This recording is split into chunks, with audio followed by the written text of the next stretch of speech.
Greetings. Greetings, everyone. It's Angela Robles. If you're live, it is 12 noon Eastern Time on a Wednesday. And I did kind of a part one to this 2 weeks ago called Useful Villains.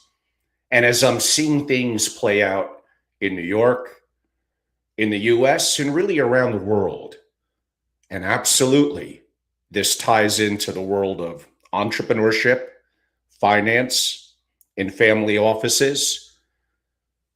I think I have a unique message that is very important that I would like to share to my viewers and listeners. I gave it a simple title, One Honest Hour, a companion to my Useful Villains from 2 weeks ago. In Cambodia, they killed you for wearing glasses. Not for resisting, not for hoarding, for glasses, because glasses meant, God forbid, that you actually read. And reading meant that you thought. And thinking meant you might one day ask the single question the system, of course, could not survive. Where did, in my example, the food go? So they shot the readers first. Yes, we're going back in history, but this is what happened. A quarter of a nation died in 4 years so that no one could stand above anyone else. Oh, they sure did achieve the equality. It was the equality, in my example, of the grave. But Cambodia, as a communist country back in those days, does not hold a record. Stalin declared war on the kulaks, the peasants whose crime was owning a cow and being good at farming. Millions were shot, starved, or shipped to the frozen edge of the map. And when Ukraine's harvest was seized at gunpoint, millions more starved to death in the richest farmland in Europe. And then Mao broke Stalin's record. The Great Leap Forward produced the deadliest famine in recorded human history. Tens of millions dead in peacetime by policy. Total the century's ledger, and serious historians arrive at or near 100 million humans. 100 million. Not from war, from an idea implanted sincerely by people who promised fairness. That idea has a name, and I intend to use it on you today because the people selling it have not learned, well, they've learned not to. It's communism, not late capitalism critique, not economic justice, communism. And its patient younger brother, socialism, which makes the same promise, runs the same arithmetic, and differs chiefly in how long it takes to reach your property.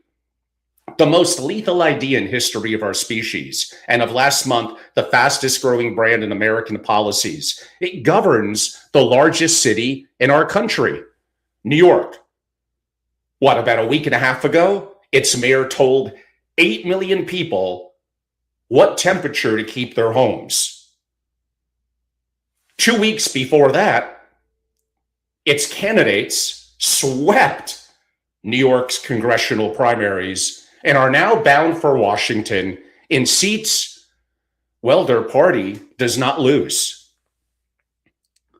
Here's what I find remarkable about that, and it is the whole reason why I'm here. Many of you are the most professionally suspicious, that's the word I was looking for, people on earth. No founder, no fund, no idea gets $1 past this room without an interrogation. Yet the one idea with a 9-figure body count and the one currently being pitched to your grandchildren by professors, politicians, and it feels like half the internet has never received from you so much as an honest hour. Today, it gets that hour. I'll call this like section 1, act 1. The man who never built anything Begin the way you began everything. Who is asking, and what has he ever built? Karl Marx never met a payroll. He never made a product, never served a customer, never employed a soul. He spent his life in a library composing an indictment on the factory system, who's living while living on money from Friedrich Engels, whose fortune came from his family's textile mill. Savor the arrangement. The founding documents of communism were financed by factory profits. Capitalism, just think about it. Capitalism paid for its own prosecution. And this is not a biological curiosity. It's a whole pattern discussed at the origin, repeated ever since. The market produces the surplus, and the critics live upon the surplus, upon that surplus, while composing, of course, the case against it. 2 centuries on, only the wardrobe has changed. Put the first meeting question to today's pitchmen. What have you built? What have you built? We could probably just start there. Not tweeted, not organized, not majored in. Built a product, a company, a service that one free human being paid for it because it improved his or her life? The answer, with rare exceptions, is nothing. A striking number of the movement's rising stars are privileged children who pass their 20s marinating in resentment at expensive universities rather than making anything anyone wanted. The fiercest critics of it, Jeff Bezos, have never created a dollar of value for another person, never taking an entrepreneurial risk, never felt the 2 a.m. weight of knowing that 40 families eat because you do not, as an entrepreneur, get to quit. They don't hate wealth because they understand how it is made. They actually hate it because they don't. And a man who has never created value possesses no framework for a man who has. So he reaches out for the only theory that resume permits. Honestly, it's theft. It must be theft. And once it believes it's theft, everything he or she wishes to do becomes justice. So let me name the real fault line in our age, because it is not rich against poor. It is really builders. It is builders against takers. The entrepreneur confronts a problem and asks, what can I create? What can I create that solves this? The socialist confronts the same problem and asks, whose property must I seize to administer it? One produces, the other confiscates. One requires customers. The other, in the end, requires policing. You would not fund this founder. You would decline the second meeting as an entrepreneur or family office. Your grandchildren are being asked to fund him with a civilization? Act 2, the equality of the grave. You've heard the catastrophes in my opening, the kulaks, the famines, the glasses. I'm assuming you know this. Fairness obliges me to note that the idea has already been tried under the gentlest possible conditions. And I want you to see what happened, because it happened here in the United States and it failed honestly and miserably. Indiana, 1825, rich industrialist. What was his name? Robert Owen. Purchased an entire town, christened it New Harmony, and erected the model socialist community on American soil with hand-picked believers. No private property, equal shares, the best intentions that money could buy. Well, I guess you're asking what happened. It collapsed in roughly 2 years, not from drought, not from enemies, from arithmetic. Part of the community worked hard. The rest discovered that the food arrives regardless. What do you think happens to the people that worked hard when they see that? So when effort becomes optional, therefore effort becomes rare. And the people carrying the load did the mathematics, and they rightfully so departed. Equal reward for the man who breaks his back and the man who watches him is a proposition that cannot survive years with contact with simply human nature biology, even when every participant initially volunteered. And here's the small and large, the entire story. New harmony is what socialism does when it cannot force you to stay. Cambodia is what it does when it can. The only variable between the commune and the killing field is whether the exits are opened. Because the pitch is voluntary, and the system never is. The social contract composed to win your vote is rewritten the day power is secured. I guarantee you. And no draft has ever contained an exit clause. You may vote your way into communism. History suggests, well, how do you get out? You have to shoot your way out. Some 100 launches of this across 2 centuries. 0 graceful exits. 100 plus million graves. And where the customer testimonial should be. No allocator alive has seen a record with a continent that's that bad, because the capital flees long before the 100th failure. This idea persists in a single trick, honestly. It's never asked to survive scrutiny. Again, it's never asked to survive scrutiny. It is graded on intentions in perpetuity by people who would not extend the courtesy to a nephew asking for what, $50,000. Act 3, what I call the alibi. At this point, the sophisticated defender reaches for their alibi. It's almost always the same. Norway, generous welfare, contented citizens. You see, socialism works very well. Well, let us exactly read that alibi, because alibis are where pitches go to die. Norway actually is a capitalist country. Private property, private companies, open markets, a stock exchange. That correction alone should end, quote unquote, the discussion. But press on, because actually it improves. Norway, by the way, is 5.5 million people. It's tiny, homogenous. It's seated atop the greatest hydrocarbon jackpot in history.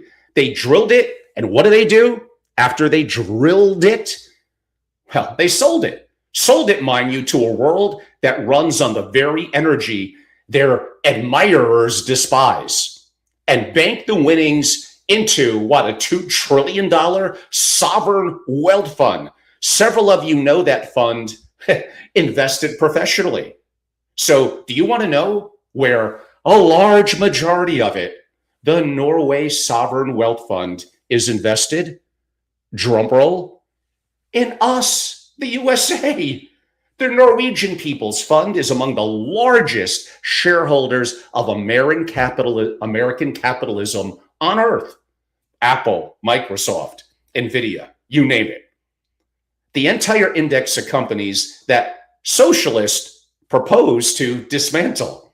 The engine of Norwegian generosity is a portfolio of American enterprise. Their welfare state does not refute American capitalism.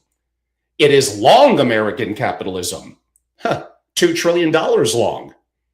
And who pays the domestic bill? Everyone.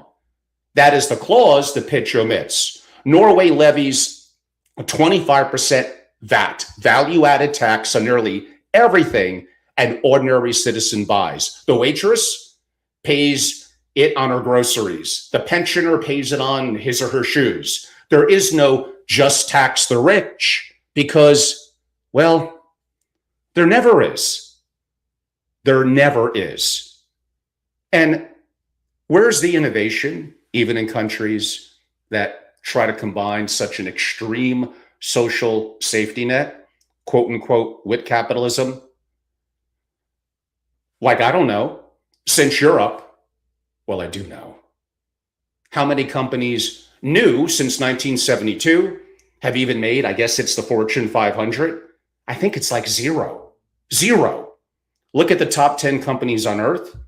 Look at the vast majority of companies in the Fortune 500. Entrepreneurship, striving for excellence, equal opportunity for sure. It's not equal outcomes. I've had some outcomes in my life that were very, very harsh and hard. I don't play the victim. Weak people think the world is against them. Strong people don't give a you know what if it is. No one really cares about your problems. This is also the reality of the world. We could argue a little bit sad. Our mothers care about us, building of our families, I hope our communities, but this is a reality of the situation. Commit this to memory as a law of the universe. Socialism takes from everyone. The rich are the sales pitch, the middle class, the revenue model, and the whole comfortable arrangement matured for decades beneath an American security umbrella, invoiced, of course, to the American taxpayer. I didn't even mention, of course, the burden of NATO that the US takes off a lot of these quote unquote more trying to balance between socialism and capitalism countries in Europe, which feels like a wonderful museum that is not creating the way that other parts of the world, mainly in Asia and of course in the US, and is trending down the road from a variety of different perspectives that is going to have a very, very negative outcome. So the honest description of the alibi, a small, oil-rich capitalist trust fund with punishing taxes on everybody. Oh, unlike in the US where what? The bottom 50% contribute like 3% of the tax base. The top 1% about 40%, the top 10% in the US about 70% of the income tax base. Like no. In Sweden and Norway, whether you make $1, that money is being taxed. And I could argue if you're going to have an income tax system, that probably actually is the fair way to go. But we don't even do that here in the US. So what we're describing, or others are spinning to you, is absolutely not socialist success. A boutique with a magnificent inheritance, ooh, that oil field, hydrocarbons. And an inheritance is the one thing no ideology can replicate. Here is the tell everyone quietly knows. Watch where the world's capital actually flows. Investors from every nation on earth, Norway, of course included, send their money to American markets. Capital is the most honest voter alive. No ideology, no hashtags, no shame. It goes where this all effectively gets built. And for a century, it has voted overwhelmingly for one address. When a man or woman hands you an alibi, check where the alibi, how about keeps its own money? Norway keeps its money effectively in America.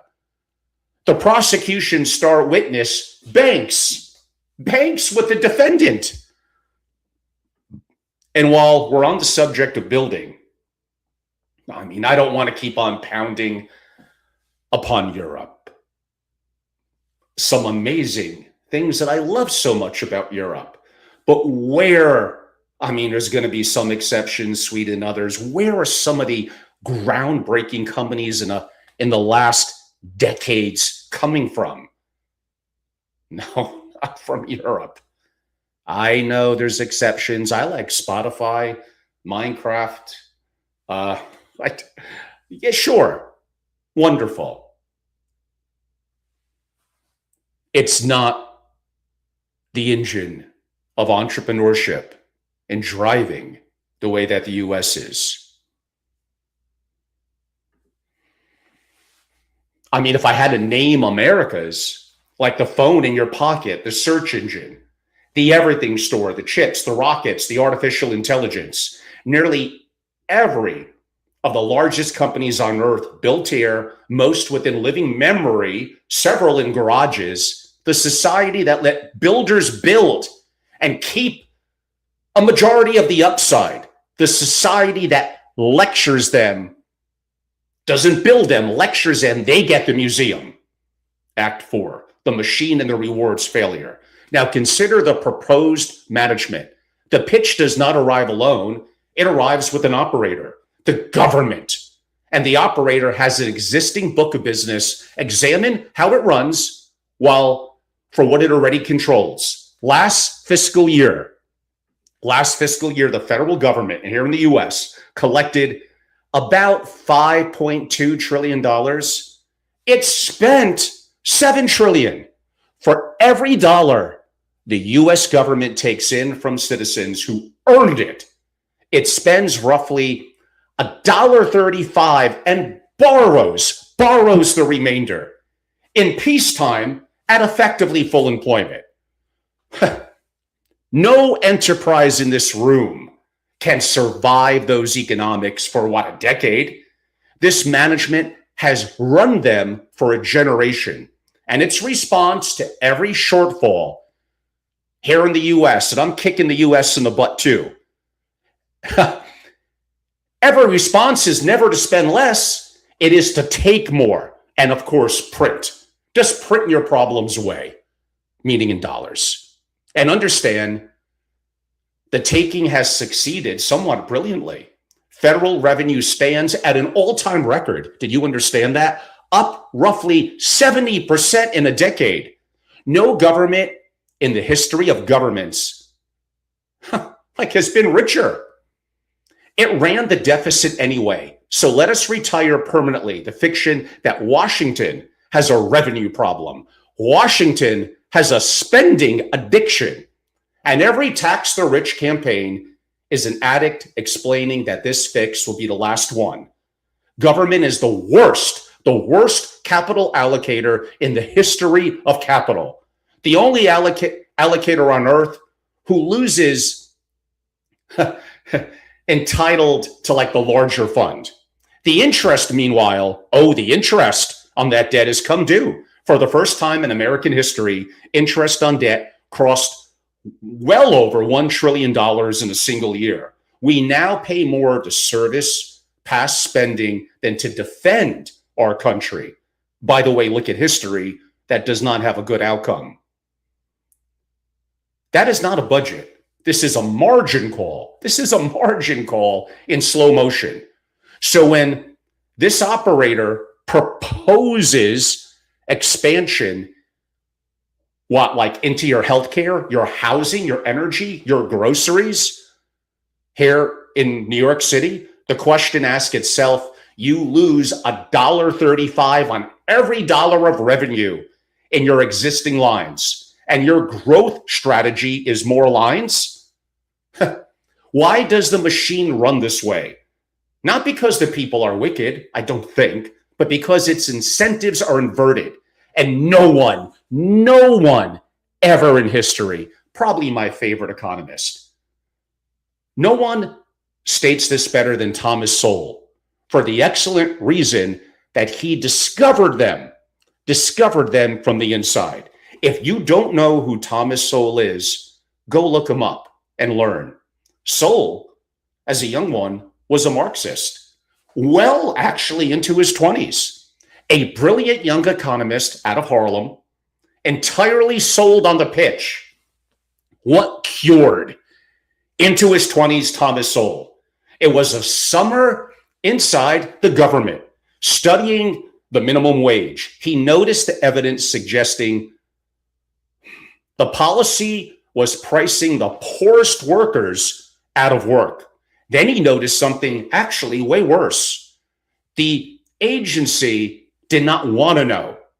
Its budget, its headcount, its very existence depended on the program continuing. The truth was a threat to the payroll. That summer, he grasped what he would spend 60 years explaining. The great Thomas Sowell. For the bureaucrat, procedure is everything. and outcomes are nothing. I could stand on that alone. It'd stop this video. I wish it was my words. It's not. It's Thomas Sowell. Again, for the bureaucrat, procedure is everything, and outcomes are nothing. A business that fails its customer, entrepreneur, what happens? It dies. And that discipline, the discipline of that exit, its entire moral technology of the market. A bureaucracy that fails its purpose receives a larger budget, failure being its best evidence that it needs one.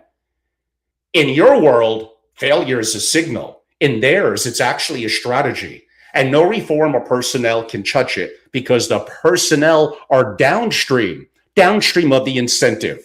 Now, yes, there was a comment that came in.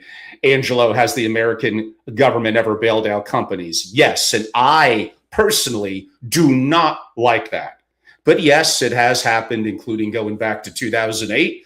And I don't know if you're hearing some things around what's happening with AI. It looks like the US government will perhaps step in and figure out a way to help there. So, hey, again, I hit the US pretty hard for a good percentage of this, and bureaucracy is absolutely, and the swamp and everything negative and many challenges here in the US, this absolutely relates. And this will play into my continuing story as I build into my acts here and take a look at some of my show notes, which does lead me into Act 5, the rehearsal city, all of which a skeptic might dismiss as history. So come with me, if you want, a little bit to my perspective in New York City. Understand what the New York City socialist inherited, sure, roughly 40% of the city on Medicaid, 1 in 5 on food stamps, hundreds of thousands in public housing, a third of its renters in stabilized units, an enormous share of the workforce paid by government or by government-funded nonprofits. Not good. Nearly 40% of New Yorkers born outside the US, and whatever your view on immigration, feed a dependency machine. That's what I care about. I don't care what color you are, your background, your origins, broken home. I want you to believe in the promise of America. I want you to believe in the promise of having a unifying culture or morality where, no, you're not given handouts by coming here. My ancestors weren't. Look at the history. Like, even a generation ago, from my perspective, family members working multiple jobs just to potentially give me the opportunity, which I did everything to blow and mess up. Everything. I can't quite say like Thomas Sowell. I'm not as smart as Thomas Sowell and his wonderful thoughts, but these are all the issues that I'm thinking through that are happening now. Like, you don't want to feed a dependency machine of arrivals. It does not mint citizens of the American dream. It mints clients. A city of 8 million running a budget, by the way, in the neighborhood of the entire state of Florida, a state of 23 million. New York was not just seduced by socialism. New York was already a dependency machine, and the machine at last selected its own operating system. With nearly half a city lives on transfers, the candidate promising more transfers is not radical. He is logical in their conclusion. Mark that arithmetic, because I guarantee you it's going to travel. Now, watch the operating system run. Like I said, about a week and a half ago, a brutal kind of holiday heat wave. Heat index above 110, Central Park at 100 degrees for the first time in over a decade, 80,000 Con Ed customers dark in the outer boroughs, and Mayor Zohran Mamdani answered to the greatest city on earth was a post, set your air conditioner to 78 degrees. Turn off your lights, unplug what you can. His defenders produced their within hours. Mayors have maybe always asked for this. Republicans in Texas asked for it what appears to be every summer. And they are quite right. And they have missed their own point. That's the problem. That is not the defense. It's actually the indictment. 50 years of leaders begging citizens to sweat is 50 years of leaders who never built the grid. Heat in July, well, that's not a black swan. It's July. Innovation is the answer. Build. A serious civilization meets July kind of with generation sort of capacity. An unserious one meets it with a tweet. When an official instructs you to use less, he or she is confessing that the system has stopped producing more. That's the problem. Rationing is not a policy. Rationing is surrender. It's surrender with a press release. The politician's instinct is always control. The entrepreneur's is abundance. And every power plant ever built is a rebuttal. Should you wish to see where the rationing instinct leads once fully grown, well, we have a great example. Again, look to Europe. Every summer, heat rolls across among one of the wealthiest continents in history and kills on scale Americans actually can't even comprehend. A single bad summer like this one may put the toll into the tens of thousands, mostly elderly, mostly indoors. Grandmothers effectively, like the heat, like killing them in their own apartments. And the cure. The cure was invented in America in 1902. It's called air conditioning. 90% of American homes have it. In Europe, it's about 20%. Not because Europeans are poor, but because a political culture that classifies energy as a sin and comfort as a decadence spent 50 years making cool air scarce. So when that heat arrives, the official counsel is to endure tens of thousands, funerals? Filed under virtue. That is the 78-degree instinct at maturity. And New York, the thermostat is actually the least of it. The mayor's signature policy is freezing rents. Run it as an operator. Since apparently no one in City Hall can. Real estate is a high operating leverage business. Freeze the revenue while what? Insurance, property taxes, repairs, utilities inflate. Carpenters and electricians aren't charging less. And the cash flow does not merely sag, it turns negative after debt service. So owners stop investing. Then they stop maintaining. They hand back the keys. Know the history. I'm old enough. The Bronx, late 60s through the 70s and early 80s. It was horrific. I'll tell you that from some level of firsthand experience. Horrific. Owners effectively, like I stated, stop investing, stop maintaining, and they hand back the keys. The housing does not become fairer. It decays, then becomes abandoned, whereupon the city arranges to acquire the wreckage. It is the oldest sequence in the repertoire. Break the market with controls, blame the market for breaking. Nationalize the rubble. New York is performing it in real time with the city. Owned grocery stores are probably the next act up. Because nothing promises fresh produce like the same management that runs the DMV. Now, read the roster, because this is a movement, not a man, not just a man. And it stopped concealing its name. It's right there, the DSA, the Democratic Socialist of America. Socialism is on the letterhead. Swept New York's congressional primaries 2 weeks ago behind the mayor's endorsement, and 3 of his candidates bound for Congress, like I stated earlier. Learn the names. They will be voting on your taxes and much else in the coming years. Claire Valdez of Queens, whose stated hot take on tape is to nationalize the entire airline industry. Begin by abolishing pre-check, work up to the government flying the planes. She closed her victory speech with a call to abolish ICE and for you to join the DSA. Oh, and she's crushing it, and there's many more.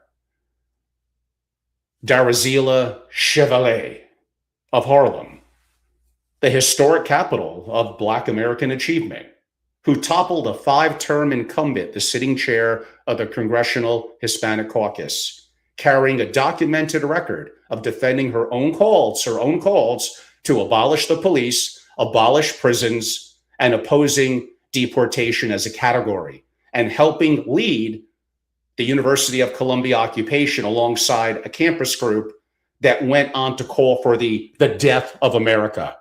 When reporters, shockingly, even surfaced her deleted posts sympathizing with communism, she went on national TV to clarify, oh, not a communist, but that is what she is, a democratic socialist. Now, maybe we could pause a little bit on that sentence. In the year 2026, the fresh face of governing party of America's largest city is drawing a distinction between herself and communism and inviting you to find the distinction reassuring. 60 years ago, 100 million corpses made that word unspeakable in American politics. One generation, that's all it is. One generation forgetting has made it really a clarification. Now, yes, I appreciate the comments coming in, some good, some bad, and perhaps to be bifurcating, perhaps to hear from both sides of the audience. Try to be constructive with why you think I may be wrong would be more helpful than admitting your victimhood and challenges. I could have played that game as well. Half Latino, broken home, never really went to college, squandered opportunities that were available to me early.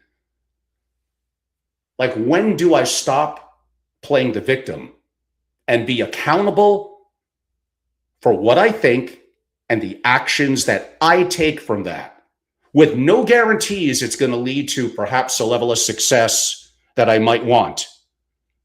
Hey, I'm an older guy.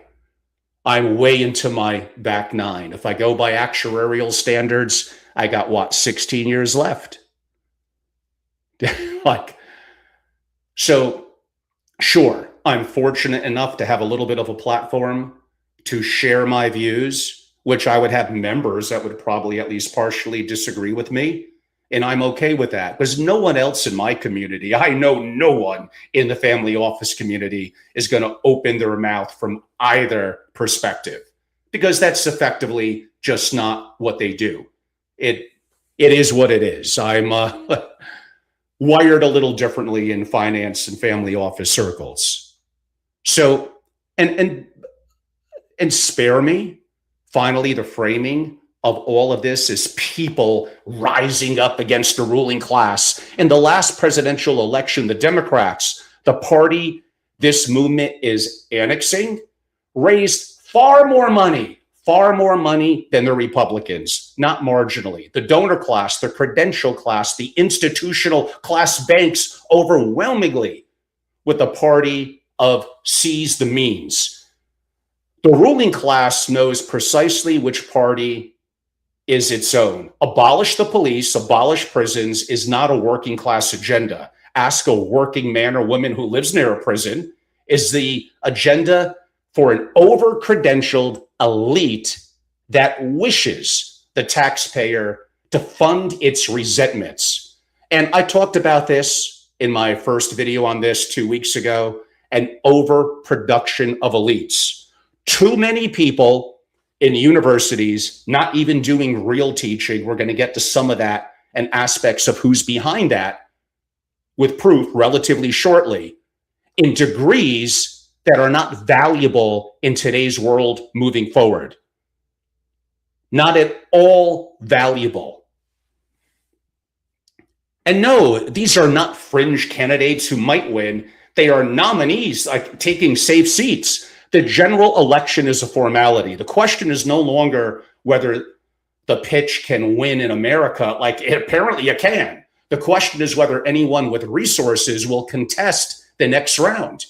What I call Act 6, the subsidy. One final ledger that no one reads out loud. Who pays for the pitch? Ideas this bad do not spread on merit. And I'm all about meritocracy. They are subsidized from two directions, and you have been paying into it while probably ignoring the other.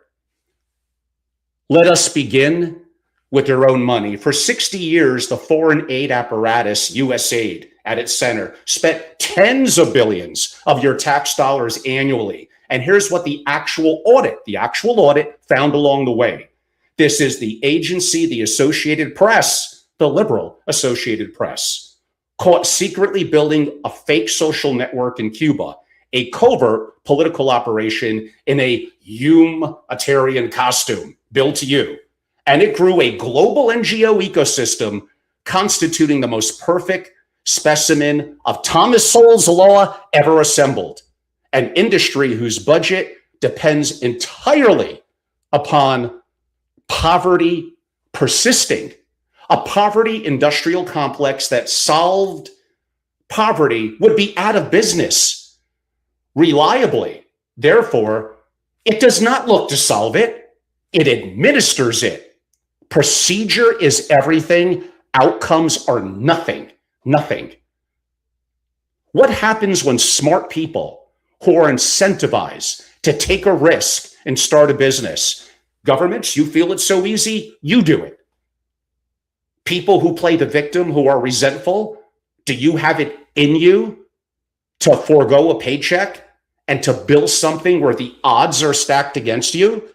So people that bring in tax revenue, again, top 1%, 40%, top 10%, about 70%, and a good majority of Americans effectively don't pay any taxes at all. You're going to motivate them to go to a different state and to leave, taking their intellect, what they're building, their tax revenue, their likely more local philanthropic dollars, and what they support if they're still active in a company with employees and their communities. Oh, so where is the government going to get money from? Where is the state going to generate money from? And this all relates to some issue of bailouts and some of the issues I'm talking about now with USAID and effectively NGOs. It's a very intertwined ecosystem. I was hoping Doge would do more. It looked like it got off to a roaring start. And then, I don't know, the apparatus even got to the current sitting president, where apparently didn't go far enough, reversed even some things they were originally doing that might have been good well over a year ago from that perspective. So like I was saying, a poverty industrial complex that solved poverty would be out of business. Again, procedure is everything, outcomes nothing. 60 years and trillions of dollars, and the 2 billion souls who actually escaped extreme poverty in our lifetime were lifted by markets, by trade, and property rights and entrepreneurs, not by agencies that are holding press conferences. Last year, as I hinted at, Washington kind of shut that machine down. Observe what followed. Look, the loudest grief came not from the world's poor, but the credentialed class whose careers it funded. If we're building government, having people take useless degrees in college so they could then work for an entity without producing anything, what does a government produce? I want a government to provide safety, which includes its borders, law and order, local policing, a strong national defense. I get it. You have to have some regulatory bodies and agencies, but I want the opportunity to be successful, to be driven by my passions, to be motivated. I don't know, as a high testosterone male, that I could achieve a level of success if I put myself out there and I grind and I work hard. If I get up at 5 o'clock, if I'm grinding it to 11 or 12, I'm learning from my mistakes and failures because I have the opportunity to do something great. And being an entrepreneur and having a product or a service, if I'm successful, that means I'm providing value because I'm having clients, customers that are into my service or product. It keeps the engines, the mechanisms, it keeps them going. Entrepreneurs are the lifeblood of the economy and the country. So I mentioned the loudest grief came from the world's, not from the world's poor, but that credential class whose careers it funded. Judge a program by who mourns it, and look south while you're at it across Latin America. The voters who actually lived under the left's patronage economies are evicting them and electing market radicals with chainsaws. Look at Malay. Like, that is the outbound subsidy. Your taxes exporting the ideology.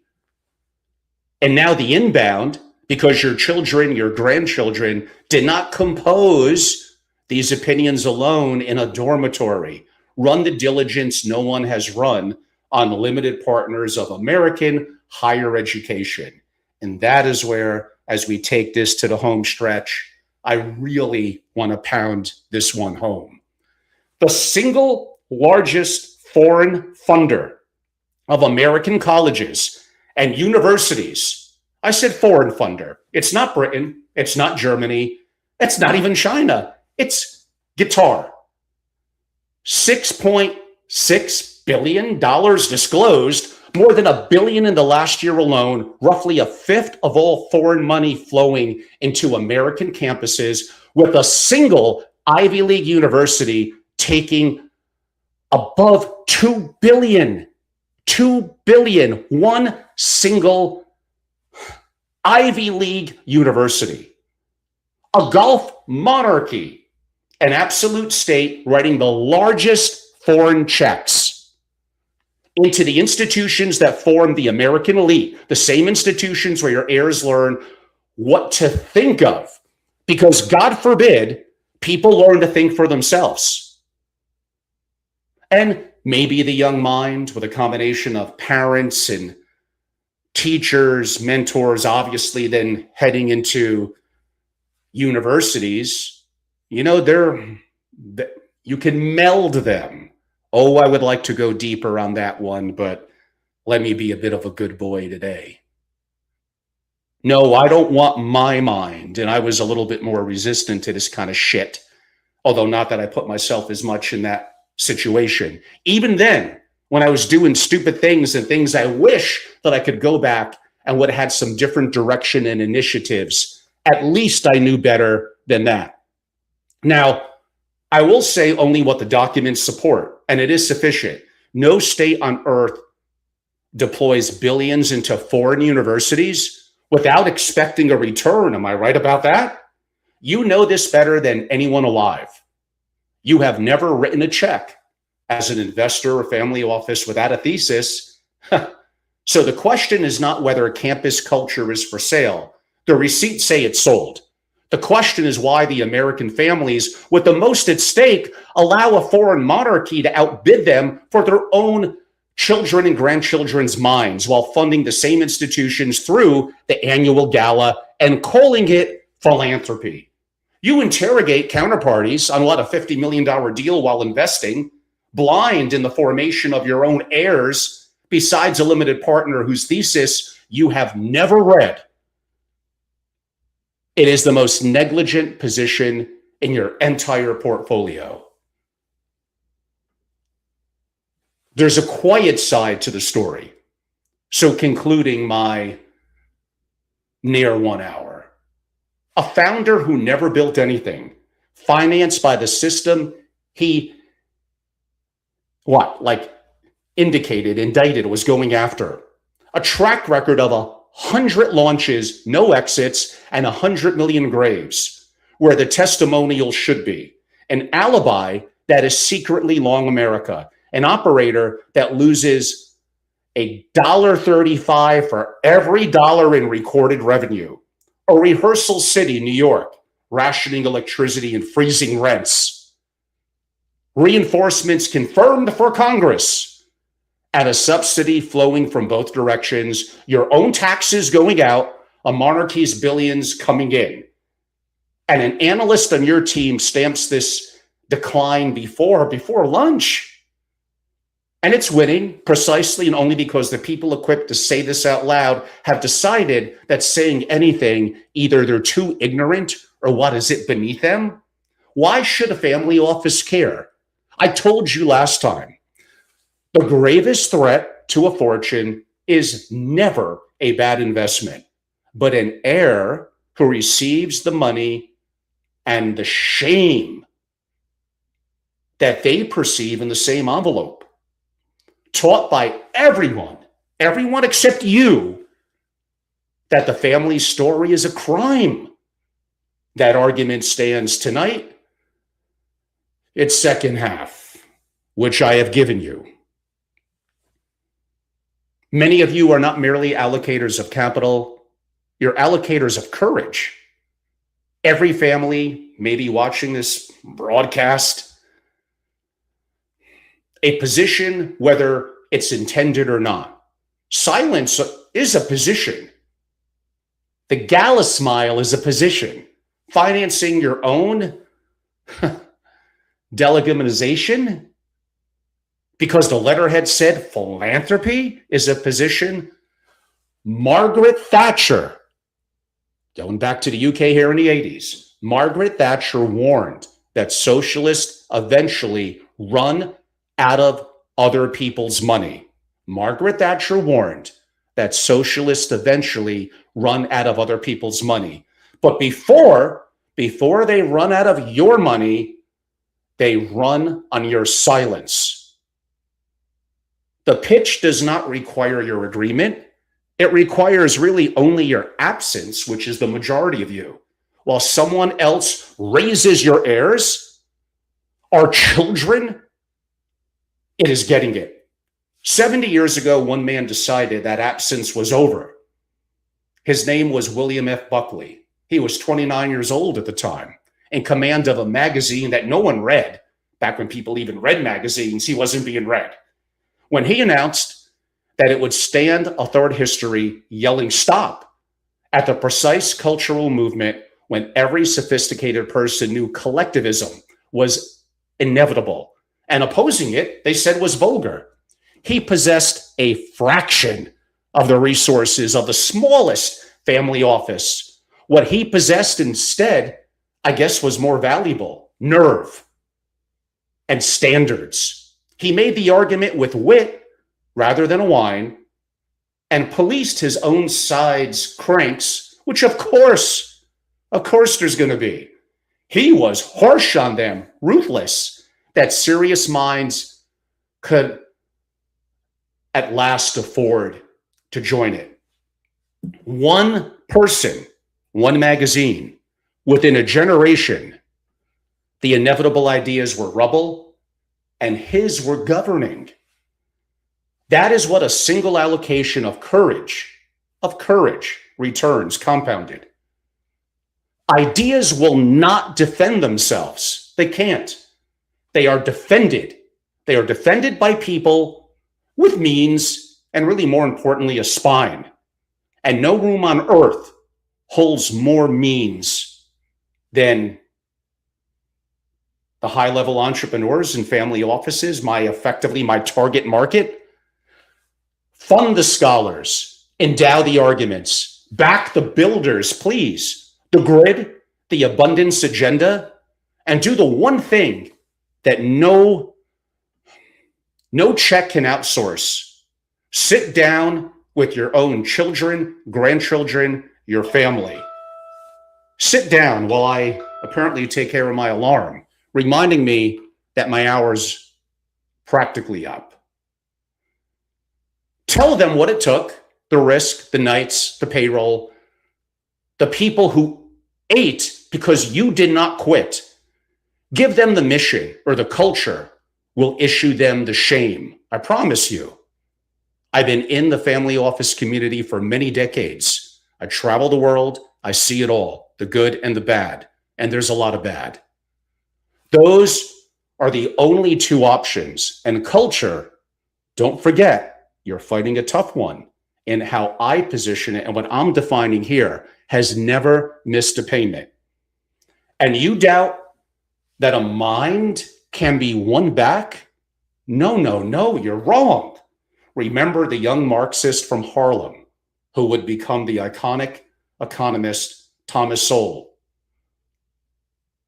The Marxist from Harlem, the same Harlem that just nominated effectively a communist. No one canceled Thomas Sowell out of communism. No one shamed him out. Evidence got him out. One honest summer, watching the machine from the inside. Harlem produced the century's greatest defector from the idea, and it can produce the next one. And so, for that matter, can you at your dinner table. This is the most hopeful fact I know. The argument is winnable simply because it's true, and truth is the one asset that compounds without your management fees. You are not on the losing side of history. We are actually on the quiet side. Those are a different problem. And the second one, the quiet side, I think is fixable, including with me here with you now. As I said, the pitch has had 200 years, including here in the US, the tiny city in Indiana that I gave you, 100 countries, 100 million graves, a monarchy's marketing budget that we're seeing in our US universities, and every conceivable advantage. And it has never survived one honest hour. So give it the hour in your family meetings, at the dinner table, perhaps in public, under your own name. Don't be afraid to stand up and speak out. You interrogate everything else you love. Why not start in terms of with our civilization?